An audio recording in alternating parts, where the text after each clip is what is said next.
To all the participants of today's seminar, it is with great indulgence to share with you today's limited but certainly productive hour of intensive discussion on language. Ladies and gentlemen, this is Hazel Prestoria, and welcome to the fifth virtual session of English Proficiency and IELTS here at Cambridge. I am deeply dignified that I've got a chance again to introduce our speaker for today. He is a graduate of Bachelor of Arts in English Studies, major in language, from the University of the Philippines, Diliman. He has been an educator and academician for 22 years. His years of expertise in the academe have successfully propelled his career both in private and government sectors. Further, his extensive experience in research, business, and marketing has solidified his diverse skills in handling and leading various businesses. The countless trainings, seminars, and forums that he had conducted in different schools, organizations, and companies vigorously validate his indispensable existence in the academic world. Ladies and gentlemen of this virtual crowd, it was with great pride that I now introduce to you our speaker for today, the Managing Director of Cambridge Institute of Commerce and Arts, Mr. William Ramos.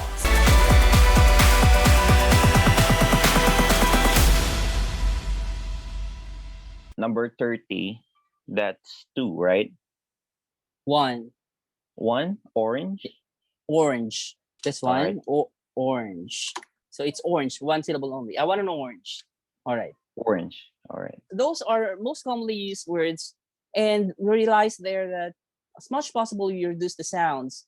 So you'd like to speak like an authentic American speaker. You do not pronounce every syllable. In fact, you drop unnecessary sounds. And how do you do that? You clench your teeth like that. So it's like this, as if you were just smiling. And if you do that, unconsciously, unnecessary sounds will drop, and you will eliminate sounds that are not necessary in the word. And closely, you'll be sounding like an authentic American speaker. In Filipino, you pronounce every syllable. You open your mouth wide for you to speak, right? That's how your teachers might have taught you. Open your mouth wide and speak.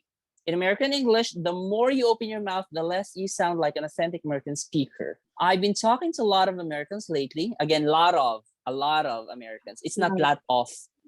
I've been talking to a lot of Americans lately, and they tell me that I'm easier to understand. To answer me very quickly, if there are 5 mangoes, 3 bananas, let's say if you're good at math, and 2 apples in the basket, how many fruits are there all in all?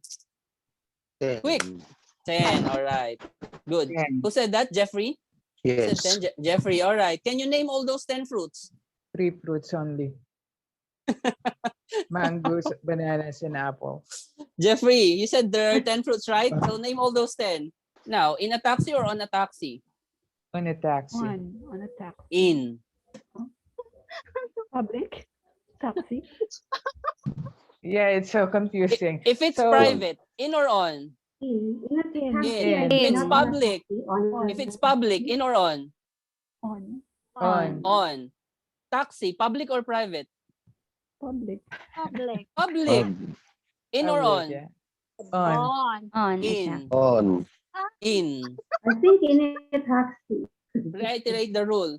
If it's private, you use in. If it's public, you use on. Then taxi is public, but you use in because the moment you ride the taxi, it becomes private. What is that? Mary Grace, right?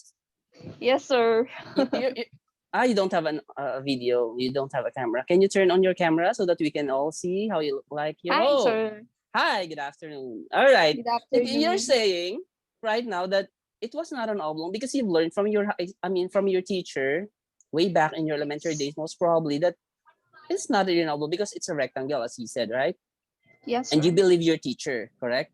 Now, I'm also Yeah. a teacher, and I'm telling you that precisely is an oblong. So, and you're not believing me because you said inaccurate information. accurate information, you need that in language. And you're saying that I'm not accurate. I'm not giving accurate information. So anything that is elongated, whether it deviates from rectangular or oval shape, it can be called an oblong. Which one do you think you really eat? Is it the first one, hot dog, or the second one, hot dog? Is there such a thing as written language? Language is primarily speech. Language is a system of arbitrary vocal symbols developed by a social group to cooperate with one another. It's a system of arbitrary vocal symbols. Vocal meaning speech. There's no such thing as written language because language is primarily speech. When you talk about writing, that's another system, the system of writing. So it's wrong to say written language. Language and writing are two different systems. Writing is just a graphic representation of language. So when you would like to represent language graphically, then you use writing.